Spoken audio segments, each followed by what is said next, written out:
powerful people. We are here with Naomi Hodge-Muse, community activist, leader, and I would say historian as well. Yeah, a little bit. Yeah, absolutely. And she's on the spot. We'll jump right into this question box. Are you nervous? I try not to be nervous. Okay, all right. Try not to be nervous. All right, here we go. Okay, on the spot. Have you ever experienced a time when your principles were challenged? And how did you stand your ground? Oh, so many times. The first time they were really challenged, I was at Miller Brewing Company. I had a manager from up north, and he disliked me vehemently. And he came to me one day, and this man has hurt me every way he can. He came to me one day, and he wants to appeal to that part of you because you're a Southerner and you have to fight against the Confederates. He wants to appeal to that part. And he says, there's a man coming to work for you, and he's one of those good old boys. And you have to watch out for him, and he won't even wear socks. And I went, oh, okay, no problem, thank you. So I went over to the keg line, which he had put me on. And the keg line was running at 25% efficiency. It started up on Sunday and shut down on Tuesday. And he told me I better turn that keg line around, and I didn't have forever. And so the shop steward was a guy named Rudy. And I called Rudy. I said, Rudy. I said, are you Rudy Hawkins? And he had a real thick Southern accent. He says, yeah, yes. I said, you the shop steward? Yeah, I'm shop steward. I said, you know what? We're going to be the bestest friends. And he looked at me and fell out laughing.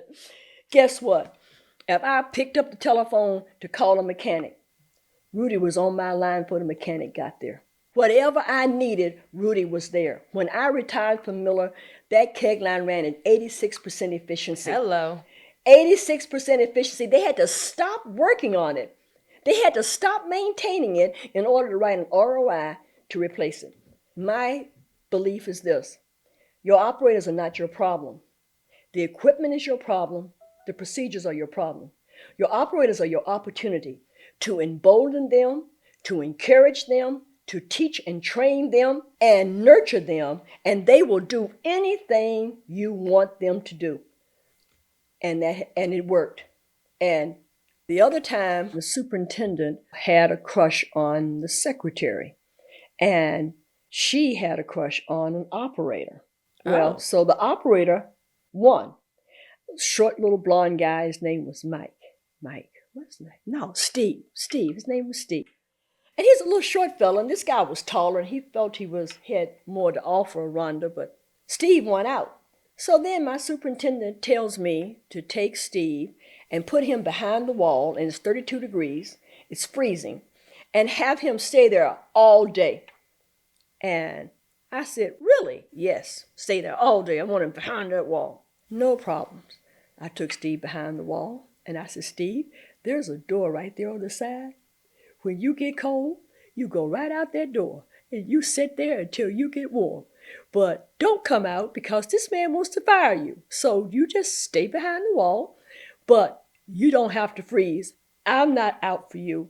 You just go out the door. Can't nobody see you back there. Stay as warm as you want to. At the end of the day, you go home. So the other time, one of my operators, his name was Jerry, had a nervous breakdown. And so when he got ready to come back to Miller, all these men, I'm the only woman in the plant, in first line supervision, all the men had gone behind my back to the brewing manager and said, he can't work for me. So I'm on third shift. So they give me Jerry. And I'm going, so these men are afraid of Jerry. And I'm 5'7", 127 pounds, and he needs to work for me. Yep, that's the way it is. No problem. And Jerry was on all kinds of medication. And he had a nervous breakdown. And when they found Jerry, he was totally nude except for his Teamster 391 jacket standing in the middle of 87. So he was in the asylum for a while. And so when he came back, I said, Jerry, do you think you can wash out some outlets for me? Well, if you want me to. I said, look, you got to kind of phase in. It's not hard. Go down here and wash out some outlets. And so that went on for about 2 weeks. Next thing I know, Jerry is talking to the other men. He's being cordial. Naomi, I think I could run my job now. I said, really? He said, yeah. I put him on a filter. You don't know what I'm talking about, but it's a big job. I And felt like that. after about 2 weeks, I said, Jerry, do you want to go back on your regular job? He says, yeah, but they done stuck me here. I said, Jerry, you're seventh in seniority. I'm going to get you back on your shift, but you got to go along with me. He says, what do I need to do? I said, I'm going to tell the steward that you're filing a grievance that you're being discriminated against. That management. And so he says, well, that's a good idea. So the steward wrote it up. And I went to HR. I said, and I've told them, yes, Jerry needs to go back on his first shift. And they went, well, it's okay. I will not hurt somebody because you want me to. I will not. I will not destroy somebody's life because you don't like them. I won't destroy somebody's life because I don't like them. Right. Because even prior to the ministry, I had a moral core that I will not cross. I will not do ugly. And once I know that I'm doing something ugly, because you can do something wrong and not realize it. Right. Absolutely. But soon as you come to yourself, then you say, oh, wait a minute, this is wrong. I won't do it. I could go on probably for another half hour talking about how I would not do wrong because somebody wants me to. But I was in with this one. And I was at Rural King and was in line, and this fellow looked at me, and I got old. And I looked at him, light-complected fellow with green eyes, and I said, look like that's one of my chaps, but I couldn't remember him. He says, Naomi, is that you? I said, yes. He says, you got me a job. They had me in Reselect, and they wasn't going to hire me. And you come over and you said, boy, do you want to work here? And I said, yes. And I said, I got a hard job, but I'll hire you if you do it. And I was the last one to leave that plant. And he wouldn't let me pay for I had two big bags of Scotch Turf Builder. You ain't paying for that. I'm paying for that. I said, baby, you don't have to pay for that. He said, I got the money. I'm paying for that. And now he's working for another company, and I'm old, so I can't remember. But I loved management, and I loved first-line management. I didn't realize how much I loved it. But I would a whole lot rather be on the floor getting the job done than upstairs being obsequious. I don't do obsequious well. Okay. All right. I don't. Good to know. I don't. Don't look for me to be obsequious. I cannot. And you say, what does that mean? I don't suck. Okay. I don't. Clear. I don't. I will not run behind you and suck up to you. I will not do it. If it was old time, I would rather be out on the field, walking behind a mule, defecating in the clods, than be in the house with the yes, sir, no, ma'am, no. Leave me out there. I'm fine. And I thrive working with just regular people. I thrive at it. I love it. And this has been an important part of not only your professional life, but the things you do outside of your career experience, which has been about advocacy. It's been about activism. So share a little more about that work. Well, I come from people who were abjectly poor, but extremely proud. My folks, I remember I was about 9 or 10, and we lived in a holler. If you're in the South, you know what a holler is. Yes. It's a place, it's a valley between two hills. And we had a dirt road, and the dirt road was almost a mile long, and you could see dust coming. So the car was coming. We were up there by ourselves, and a lady got out, so kind of setting the stage. And back then, when they first had welfare aid societies, those people wore uniforms, little blue uniforms. She had a little hat like a soldier, cocked to the side. She comes up the hill, and she says to my grandfather, who was our babysitter, because all the adults were working, I said, Mr. Finney, it's come to our attention that you people would qualify for some public assistance. And my great-grandfather looked at her, and he said, well, what's this here? Public assistance. She says, well, when you have a certain income level, and the government will help you with feeding your family. And my great-grandfather says, it's a poor man can't feed his family. Thank you. very much. And he turned his head, started talking to my grandmother because they had twin rocking chairs and they rocked together. Said, you don't understand. This is free. Papa says, it's a poor man. Can't feed his family. Thank you very much. And she knew she was dismissed. And that was my first understanding that there was people who would want to come into a family and help them with food substance. And I have always been around people that had a work ethic. And yes, we might be poor, but we ain't begging. Mm-hmm. We ain't begging nobody for nothing. We'll make it. And I love that. Mm-hmm. And it's just called grit.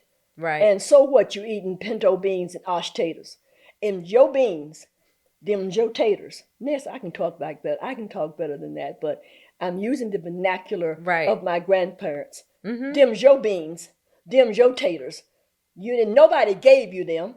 You earned them for yourself. Mm-hmm. So you go ahead and you put on that pot of beans, and every day your family got something to eat. Right. So humble beginnings, but then there was this moment where you left the holler and you ventured off to college. Oh, my Lord. And this is why I'm an activist. Mm-hmm. Dr. Valley Wendell Hilton taught biology at George Washington Carver. He was a Christian man. He was a principled man. And he drove the school bus. And we got on the bus and we lived in Kohler. Mm-hmm. And so you notice I can do a Southern accent real well. You got all of the accents. That's because I was brought up or talking like this. And so we got on the school bus. I'm serious. We got on the school bus and schools are segregated. And so it's all black. We're going to Mary Hunter, which is 8 miles in Bassett. But at any rate, so we're the first to get on, the last to get off. And so we got on the school bus and we said morning. And we sat up close because the heater is up close next to the driver. Mm-hmm. And so Mr. Hilton said, talk to me, children. And so we were telling them, what's your names? And we went across our names. And he said, one should not be able to tell one's geographical location merely by one's diction. I said, what you say now? Say that again. So he's the reason why I don't twang. He's the reason why we stopped twanging. But we twang severely, and I can do it. And it's really helped me because when I was at Miller and I would run into those people who could not stand being bossed by a black woman, a black person, much less a woman, I just look at them and start talking like this. And they were like, what the hell is your problem? I said, ain't nothing wrong with me. What's wrong with you? And then we get a big laugh. And it was over. Yeah, and move on. And move on. I'm not here to mess up your job. I'm not here to do anything but get my paycheck and go home. Right. Pay my bills and go home. I'm not here to rattle your cage. And once people realize that a manager is not there to hurt you, mm-hmm. I promise you, and I have told more than one person that, and in fact, I told NCI, you should have a management training class offered at NCI. You've got too many local businesses with too many first-line supervisors that have had no training. I'm okay, you're okay. You got turnover because you've got supervisors who feel like they have a fiefdom instead of a job to get done. So unless you are obsequious, unless you are contrite, unless you are humble and afraid of me, then you become fodder for that supervisor's fire. And I've presented it to them on more than one occasion, but I don't think they grasp the idea of how necessary training is for first-line supervisors. Absolutely. Because even a college degree does not equip you to truly look at your people and see what they're deficient in and see what they're proficient in, and then be able to pull out the best. Because if they're afraid of you, they won't ask questions. Right. If they are intimidated, they won't take any chances. And so they won't even come and tell you when something is wrong. Mm-hmm. They'll let it break.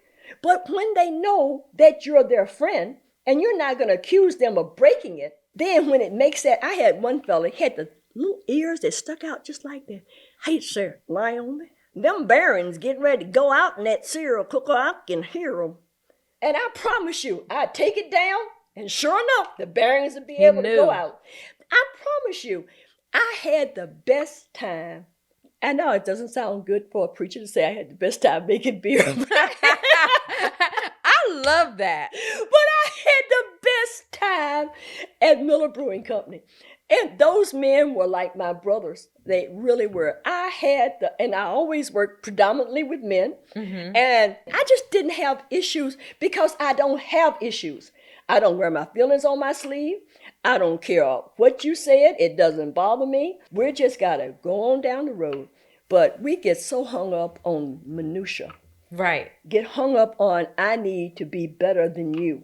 And nobody is better than anybody. We're all God's children. And the laziest of your operators is still God's children. And if you still try to treat them right and treat them kindly, guess who will correct them? The other operators in the break room. They've actually beat each other up over Naomi. They come back and told me weeks later. Wait, you just told him to do his job. You didn't ask him to marry. You just told him to do his job. Why don't he just do his job? And then they'd rotate off. They'd put their papers in and go to another department. Thank you. Hey, problem solved. Problem solved. I didn't have to fire them.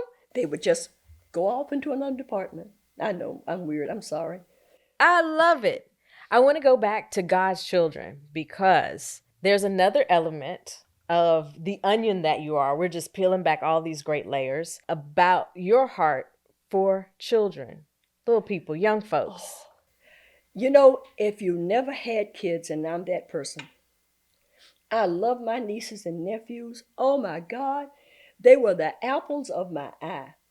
But still, there was a hole because I didn't have any. And so there was a little boy, it's my first little kid. His name was Lily.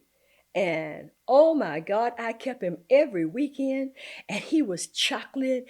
And I would wash him and put Vaseline on his face so he shined. And he had a goat. He had his own goat. His name was Patches. A goat? I love it. When I got back from college, I lived at the Fox Tree Apartments for about 6 months because we didn't have plumbing. See, when you get used to plumbing, you just kind of want a bathroom.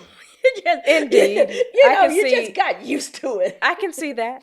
But then after I got enough money to put plumbing in my house, I went back home. And remember the jerk? Remember the jerk, Steve Martin? Oh, yeah. Okay, that's Great my movie. house. That's my house. Okay. If you saw it today, you'd go, the jerk. So I just added more rooms to Grandma's house, and I started raising goats because it had grown up. And I got one goat, and she was pregnant. And so then she had 2 more goats, and then I got another goat. I ended up with 20 goats up in that holler, 20. And then I started raising pigs, and then I had chickens, and then I had turkeys, and then I bought a black Angus heifer that she was pregnant, and she had a calf, and I had everything but a sheep and a horse. And my grandmother said, if you bring another animal here, I'm going to whoop your hind end. So I get it. That feels like a lot.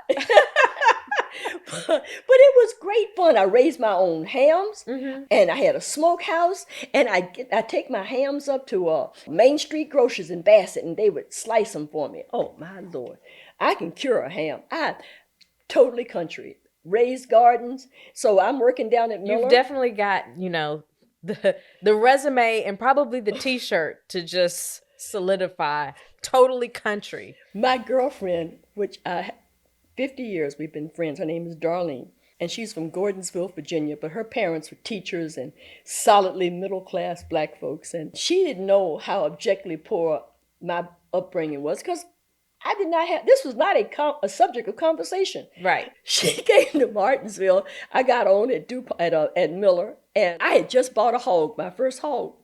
I had a blue Ford Carrier pickup truck. And I said, Darlene, I got to stop on Fed Street. I got to get some brothers to help me take my pig. And so Darlene got in the truck just laughing. And we got up to my house, and she took one look at it, and she says, well, Green Acres for sure. And so we laugh about that to this day, Green Acres for sure. But yeah, I had gardens. And my little brother and sister were only 10 and 11 when I got out of college. So I got to usher them into adulthood. It was just family. And my love for kids, that child but by the grace of God, if somebody don't get in their lives are going to be difficult. So I was in Lily's life. And now Lily has retired from the military, Wow. an E9. Then I started a learning center at Waterway Holiness Church. I had 23 kids. And of those 23, I only lost one to criminal behavior. Every last one of them grew up. One's an attorney. One's a warrant officer. His sister went to UVA. She's an attorney. And all the rest of them are just hardworking Christian people. And one, Antonio, owns a restaurant called Antonio's in Providence, Rhode Island. And you can Google it, Antonio's, Providence, Rhode Island. You'll see that's his restaurant. So I just, it might not matter to all the little starfish that you throw back into the ocean, but it doesn't matter to all the starfish, but the one you throw back in the ocean, it matters to them. Yeah. It doesn't matter who you are. There is nothing in your life that you cannot have that if it is right, if it is holy, that you cannot have. I don't care what ambition. You can grow right here in Henry County. You can be a millionaire right here in Henry County. You can be a mover and a shaker right here in Henry County. Your voice can be heard in Richmond right here in Henry County. And I'm living proof. Yes. Well, may God's blessing be upon you. Thank you. For all that you do for this community and beyond. We're so delighted that you could come spend time with us on the spot. And we hope to continue to see the great work that you do and how it's manifested in the lives of young people. To God be the glory. Thank you. And this it? Cool That's beans. it. Yeah.